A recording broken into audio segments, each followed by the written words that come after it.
napansin ko, parang hindi ka na umiinom sa Bicol, ah. Oo. Ayoko na makipag-inuman doon. Bakit? Eh, bukod sa magastos, biruin mo, ikaw na nga nagagastos eh. Gawa ka pa ng ibang kwento. Sabi ko. Ulit.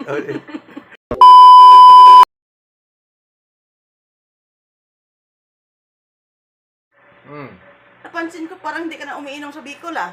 Oo, ayoko na makipag-inuman doon. Kasi yung binibigay mo sa akin pera, lagi ng sakto, wala nang bawas.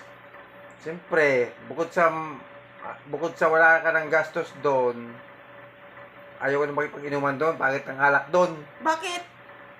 Eh, hindi naman tumatama yung alak doon sa amin eh. Sa iba tumatama. Kanino tumatama at tatamaan ko yung ulo nun? Ewan ko ba doon? Ha? Iba yung tama sa akin eh. Aray ko.